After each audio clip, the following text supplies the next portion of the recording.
Hello and welcome to a new Cardight Vanguard overdress episode review. Yep, episode 11. So, thumbnail, right? Yeah, I know. I'll actually show you. Okay, so basically what I'm referring to here is that the thumbnail seems a little out of place. I usually do, a drawing of a different overdress character, put them in the thumbnail, and there you go.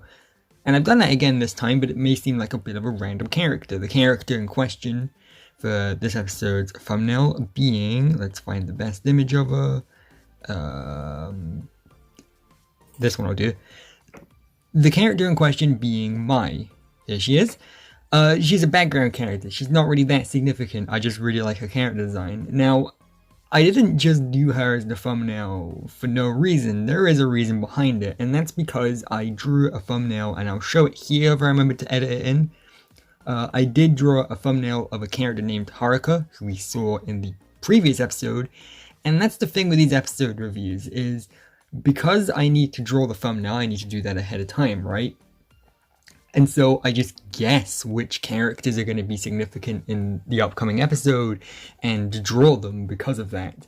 And so because we saw a bit of Haruka last episode, I assumed we'd see a lot more of her in this episode because it seemed like they were teasing something with her. So I drew her as the thumbnail, and then she wasn't in the episode at all. She got 0% screen time, and I went, well, I can't use that as the thumbnail. And so I looked for the different images and stuff I already had, because I still wanted to use one of my own drawings as the thumbnail, and I saw that I did have an acceptable drawing of Mai. And yes, Mai isn't a particularly important character in this episode or anything, but she's better than Haruka because she's in the episode. So that's the reason the thumbnail is the way it is. Let's talk about the actual episode now. Cool. Glad you got a speaking line, by the way. That's good. Okay, so this episode picks up basically where we left off last time, because Sakuga and Megami had lost the card fight, and Izuki was threatening to burn the place down and everything. Yuyu runs in, intercepts them, and Tohya's like, alright, cool, we're gonna delay this 1 week, I'll come back, we card fight, and then we'll decide what happens. Not before, actually blowing the place up anyway to prove that he's serious. But the banner is the important thing, so we're having a card fight soon between those two to find out the fate of the banner. Cool. Good to know. Now, one thing to point out is the opening. In the opening, we had seen, of course, Wonder Hill burning down. Now, that's very interesting to note, because, well, it's very, very on fire, and we saw a bit of burning, a bit of explosions in this episode, not quite to the extent of the opening. Does that mean the opening's lying to us? Does it mean the opening's exaggerating it, or does it mean there's more to come? I don't know. I'm assuming it means more to come, but I guess we'll see, right? That's something I'm very interested in. I really like that clip in the opening, specifically because it builds up dread so effectively in these episodes. See, the beginning half of the season was so lighthearted and fluffy, and now it's so efficient at really making it seem very I guess just tense. I don't want to use dark, because that's a bit of a cliche to call a show like this dark, but it did make it feel very tense. I was really invested, and as I mentioned in the previous episode review, because of that more slow-paced first half of the season, I care a lot more about these characters, which also kind of contributed to my investment here. So I like that stuff a lot. I like this moment where Yuyu just gets so frustrated and doesn't know what to do that he just starts screaming in the general direction of Tohya as he's walking away. And the fact that no one really reacts to that, that's really good. That's a very good character moment. I like that a lot. Here was Mai's little speaking line. It was something along the lines of you can do it. Basically, it wasn't anything major, but hey, it's a background character who actually got to do something. That's cool. Is it weird that she's one of my favorite overdress characters, despite the fact that she hasn't done anything? Whatever. And then, yeah, we got to see... I'm kind of just going through this by doing the thing I hate, where I just explain what happened in the episode in order, but whatever. But yeah, we got to see Blackout try and cheer up the others and everything, even though, let's face it, it's a pretty heavy situation. I do like that the explosion and everything happened was so minor that they're able to seemingly like build it back together again. It's still very broken. Later on in the episode, we get to see like the characters holding flashlights to replicate the lighting of the merry-go-round, because the merry-go-round is still broken. I like that detail a lot. That stuff's really nice. And then yeah, we run into Tohya. We're gonna be talking about Tohya in a little bit. And we get like this practicing like montage scene where like by the way, on the notebook it says citrus as in kinema citrus. Do you get it? Very clever.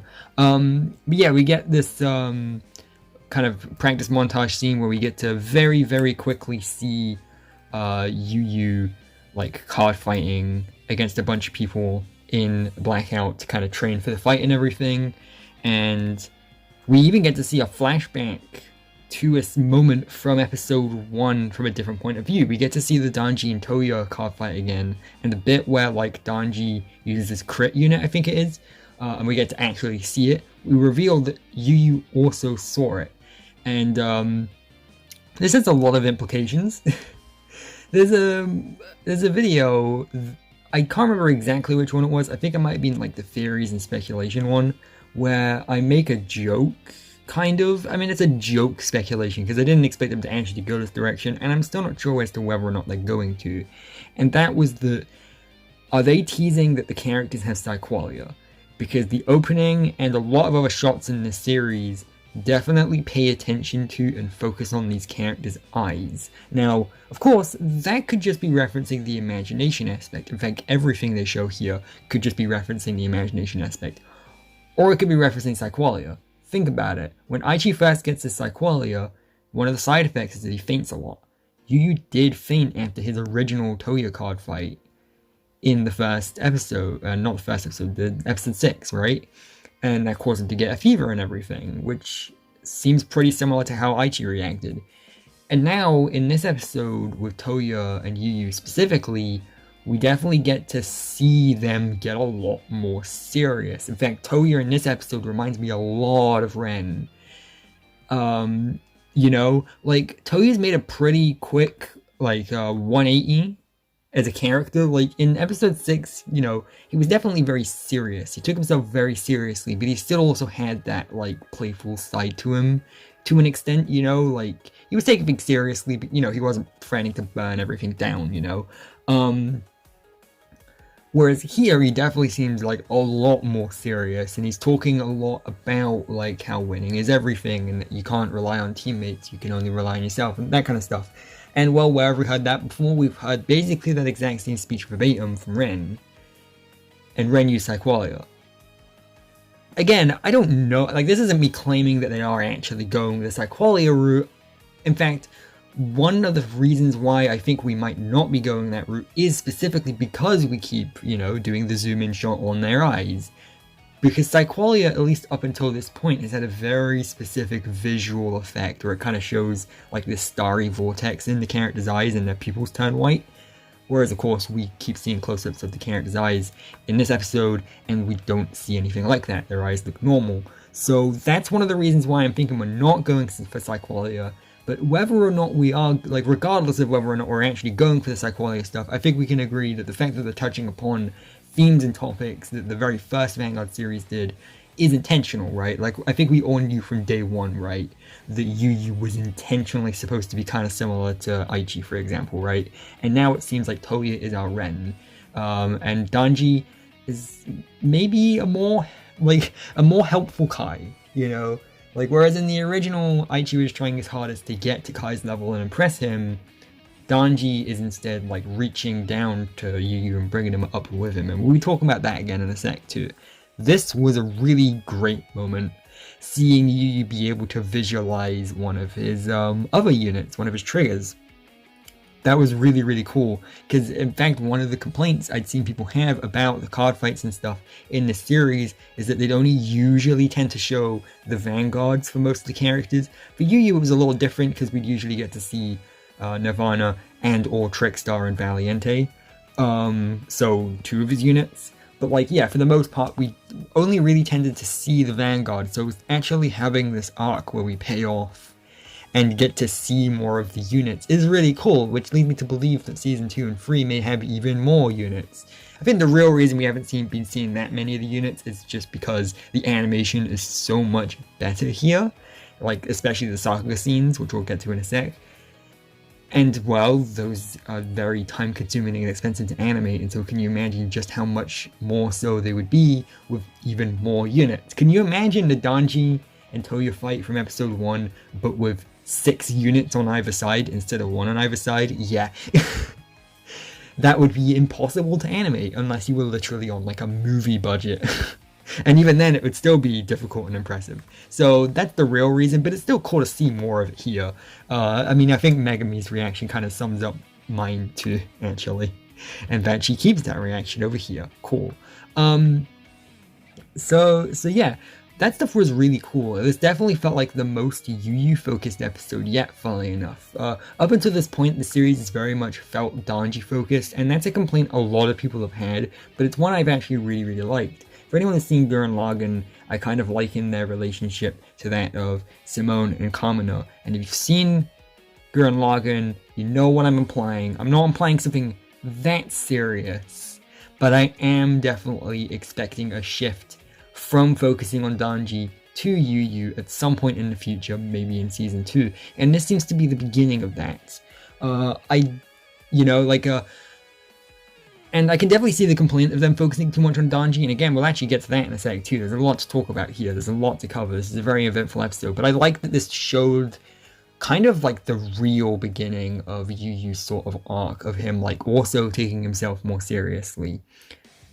I like the bait and switch in this card. I like the bait and switch in this card fight, by the way, where we were doing the typical like pair of friendship thing, but then Yuyu lost anyway. But I like the execution of it. I think that's the most important thing here, right? The stuff, in regards to the stuff I really liked here, the execution is the most important part, because there's a lot of ideas that can go one way or the other for me, right? In fact, again, a lot of these ideas that they did in the 2011 anime, I didn't really like the execution of them that much, and maybe I'll talk about that more in detail at a later date. But here, it felt better for me. It feels like Tohya is a more nuanced character than Ren, you know? Ren, when he became a villain, he became like over-the-top Saturday morning cartoon, like this is the villain. Whereas with Tohya, he's doing some pretty, well, fucked up stuff, like, you know, aiding and burning down Wonder Hill and all that other stuff. But it still feels more believable. There's like a moment earlier on in the episode where he talks about like potentially giving up his own life for Vanguard, or to prove that he can win and that kind of stuff. Like he was like, oh, what should we stake? My life? And if this was said by a character like Ren, for example, this would just sound like, you know, stereotypical cartoony, like, oh, he's just saying stuff that sounds extreme because enemy in a series. Whereas when Tohya says it, it really kind of takes a peek at his depression, you know, like his life has been so difficult, as we saw in the backstory, and because of that, he can't help but take Vanguard so seriously. And now he's willing to consider suicide? Maybe? Is that what they're hinting at here? I don't even know. That's the thing, I need to rewatch this episode. I'm looking forward to when the season is done, and then just binge watching everything, and really paying attention to all the minor little things, especially now that we have the benefit of hindsight, because then I'll know what everything means. Because that's another thing too. The previous episode raised a lot of questions. This one gave a few answers here and there. But we still don't know the full picture yet. And hell, even when season 1 is fully finished, I still don't think we're going to know the full picture yet. And that's why I'm a little hesitant to critique things that other people are critiquing, because we don't have the full picture yet. You know, once we know more about what's going on, I might be more willing to poke at like plot holes, quote unquote.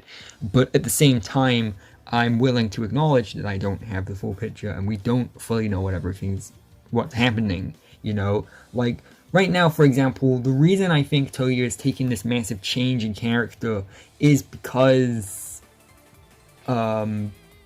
Izuki has basically been gaslighting him. That's my assumption. It definitely seems like Izuki is the actual main villain, you know? Like, Tohya is certainly our biggest threat here. You know, he's the one standing in the way of Yuyu and Danji. But it seems like Izuki is very much the one, like, pulling the strings and the one who has the most to gain from this. What does he have to gain? I don't know. I have absolutely no clue why he's doing any of this stuff. And the fact that the earlier episodes humanize him to such a degree is what makes this so interesting. What would someone like him want by doing all of this stuff? Whereas Tohya, I think he's just being gaslit by someone he thought was a friend of his into like, oh, if you do this, you'll get stronger. If you do this, you'll get stronger. If you do this, you'll get stronger. And I think Izuki has lied about this kind of stuff and led him in this direction for so long that Tohya believes it. I don't think Tohya believes that what he's doing is wrong. I don't think he sees a problem in it. I think he's just using it to justify his own strength, which is obviously something he's very insecure about. But again, I do need to see more to really see that in perspective. I love this moment here, by the way, where like they visualize the card appearing to like show the intercept. That was really cool. And then yeah, once again we get more closeness to the eyes, which could be hinting psycholia, but it could also, I mean, again, his eye looks normal to me, so I don't know. I'm fully willing to admit it could go either way, and that we can watch this video again in a few months' time and laugh about how stupid I was for even mentioning psycholia. I don't know. I don't know. Again, that's the thing with reviewing a series that isn't finished yet, right? And again, even when season 1 is finished, season 2 and 3 and so on and so forth will hold so many answers that we still have questions to now. So, you know, anyways, sakuga scene. It was really good. I love the card fight. I think this might be, I don't know if this is the best one. I don't want to be too quick to be like, best this, best that, best this, you know, like just declaring everything I see as the best of its kind, because, you know, that just makes me sound very indecisive. So I definitely do need to watch this card fight a couple more times, but this was a really good one. Not just because of the sakuga, not just because of the character motivations, but also because of the strategy. See, in a previous episode review, I think it was the Sakuga vs Izuki one, I mentioned that there are two halves to what makes a good card fight. The first half is the character motivations going into it. Why is this fight happening, and who is partaking in it? But then there's also, you know, the actual fight itself, the animation, the strategies used, that kind of thing. And I think that whilst the Sakuga and Izuki one may have potentially done a better job, I don't know though, this one might have done a better job. I haven't made my mind. See, that's the thing, I'm recording this immediately after I've watched the episodes, so like, I don't even know if I've made my mind up yet. That's kind of why I want to do a more sort of complete, quote-unquote, review once season 1's ended, so I can actually put my thoughts together and everything. But the Sakuga vs Izuki one was fairly standard in regards to character motivations. You know, it was just that Izuki was kind of annoying Sakuga, and that was all that it really was. There's a lot more tension going on. There's a lot more at stake. There's a lot more these characters are trying to achieve. There's a lot more of a rivalry. There's a lot more to prove. And that stuff was excellent. Like, even if the card fight itself completely sucked, that stuff alone automatically makes it a good card fight because I care. And how much you care and are invested in a card fight means a lot, you know? But also the strategy of like the overtrigger and Tohya choosing like when to block which attack and not blocking a certain attack so that you could use Valiente's skill so that he'd have one less card in his hand so that he wouldn't be able to block. That stuff is phenomenal. It's so, can I say so like 5 more times? So good. It's really good. It's like, oh my god. The fact that they show it happen, right? So that you can follow along yourself if you know that stuff, but then if you don't and you can't quite put it together, they then afterwards have a scene where Tohya basically mocks Yuyu by explaining a strategy to him. It's just chef's kiss. It's too good. And I love that the focus here was of the overtrigger and of the guarding, because those are two of, like, the overtrigger is a brand new, you know, mechanic, so that's obviously one, like, because let's face it, when the overtrigger was first announced, we all, at least I did anyway, I pegged it as the plot armor card. You know, in the anime, when a character needs plot armor, just make him pull the overtrigger. Simple as. It's the equivalent of how the reboot of the reboot anime in 2018 just made it so that the important characters would always pull like a double crits in their twin drive check. That's what the overtrigger is kind of like, right? But then they used the subversion against you by having it be that Tohya planned for that anyway. And that happens with me too, right? When I'm actually playing, I take that into account. I'm like, do I guard this or do I not? Because what if they pull a trigger? And this is exactly like that. Again, the card fights in overdress feel so much more down to earth and real. It feels like the characters are thinking how an actual person would. And not to like downplay the other Vanguard animes and pretend that they never did this either. But the way the animation and a lot of other stuff shows it too, with like the cards and everything being sleeved and a lot of other stuff, it goes a long way in really selling that. You know, like obviously there is this massive plot with all that other stuff, but the way it's presented really goes a long way in making me personally feel invested. Obviously you don't need to agree, and obviously any Vanguard player, especially Vanguard 0 players, can definitely know how it feels to lose to someone having 2 Sentinels in their hand. Jesus Christ, that's a lot.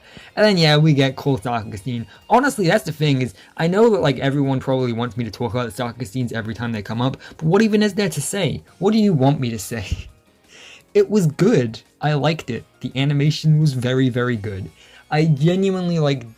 That's the thing, once you've talked about one of the overdress Sakuga scenes, you kind of talked about them all, because they're just so good. One thing I do like is that they are used sparingly. Now obviously the real reason they're used sparingly is because of budgetary issues. If they had the time and budget to put a Sakuga scene in every card fight, they probably would, right? But I kind of think that the fact that they use them so sparingly makes them hit harder, and so when one does appear, it really feels like it does, you know? Like, it has that extra, like, impact to it that it wouldn't otherwise have if we were to expect it. And I really like that a lot. Because even the card fights that didn't have these big extended Sakuga action scenes, even those ones are still good, like the Izuki versus Sakuza one. So, yeah. And then we get the end of the episode where they do successfully burn down the blackout banner and we have Danji appear.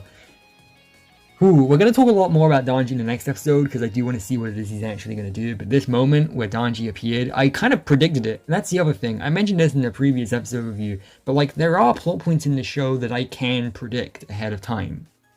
I think the one I talked about previously was that I predicted that Shinobu was a villain before it was even revealed. So there are definitely twists and that kind of thing that I do predict ahead of time. I predicted that Danji was going to step in at the exact right moment before the episode even aired. But the series makes you care so much, it makes you so invested that even when the thing you predict is going to happen happens, you're still kind of caught off guard and surprised anyway. Or at least, I mean, that's the thing, I keep saying you, but I don't know you might not. But for me anyway, man, this moment, and I know, you know, there's definitely a big kind of disagreement about like, who should be doing what? Should Danji really be coming in to save everyone? Shouldn't it be Yuyu on his own? But again, I liked a lot that Yuyu lost here because, let's face it, he kind of deserved the loss. Like, the characters were both playing at a really high level, and Yuyu was definitely taking himself more seriously than he had before. But Tohya was the better player, you know? Like, Yuyu is still pretty new to the game. And being optimistic and just hoping that he gets it, you know, wanting it more than Tohya, so to speak, and talking and giving this like para friendship style speech, and it doesn't work. And that's what I really like. And I actually kind of like that Danji is going to have to bail them out of this if he even does. Who knows? He might lose as well, right?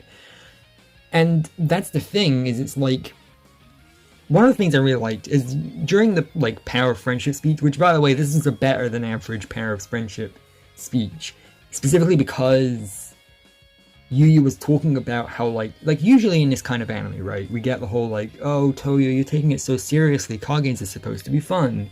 Whereas Yuyu says something that I really liked and really surprised me, and that was that You taking this so seriously and the stakes being as high as they are makes this more fun. Whew, boy, that line really hit me, actually, because I was not expecting that, and that line on its own made me like Yuyu a lot more than I did beforehand. And I quite liked Yuyu beforehand, but this raised him a good couple levels, because that is not what your protagonist is supposed to say. Your protagonist is supposed to cry and moan and be like, no, fun is the only acceptable reason to play a card game. You're not allowed to take yourself seriously at all, even though they're playing in some kind of like high-level tournament or whatever. Because, like, let's face it, we've all seen card game animes, we've all seen story arcs where that is the message. The message is that fun is the only reason to play a card game. If you play it for any other reason, if you even pretend to take yourself seriously, then just stop. That makes you a villain. Whereas Yuyu basically saying the opposite and saying that the stakes being so high made him enjoy the fight even more is just so good. It's like, I don't want to say the word subversive because I know that's like a big like no in like reviews and stuff, is to say the word subversive, but like it really was. It caught me off guard and I like that a lot. And that's basically all I have to say for now. I'm sure I do have more to say, but this review is getting long already. I could talk about this show for hours and hours and hours, and most importantly, I just want to know what's going to happen next, honestly. I'm really looking forward to seeing the inevitable card fight against Tohya and Danji, because let's face it, what else could this next episode be about? Even the episode title seems to hint towards it and everything. But yeah, anyway, really good episode. I'm really loving this. Should I say this now, or should I wait until season 1 ends? Okay, I'll say it now since I teased it. This, like, overDress becoming my favorite Vanguard anime is starting to become a very real possibility. I'm not saying it has right now, or it is going to for sure, but the more I see of this show, the more I'm like, the potential is there. This might actually be the best Vanguard series. More realistically, it's probably going to be season 2 or 3. But the way this has been going, I've really been getting into it, not gonna lie. I really love this series, and I know people are gonna take umbrage with the idea that I'm already saying, like, just 11 episodes in, that I'm enjoying the series to that degree, and I don't want to be too fast to say that this is the best. But it's getting close faster than I ever thought it would, and I like that a lot. So, yeah, let me know what you thought of the episode. Let me know about your thoughts for the season, how you think it's gonna end, your predictions, all that other stuff down below. Be sure to like, comment, and subscribe to see more videos like this one. Remember that every statement is always an asterisk, and I'll see you next time with, check notes, the last episode before the hiatus. That's scary. That's really scary, actually. I don't like that at all. We'll talk about... Don't worry, I've got plenty of videos planned for the hiatus. But I'll see you next time with the end for now. See ya.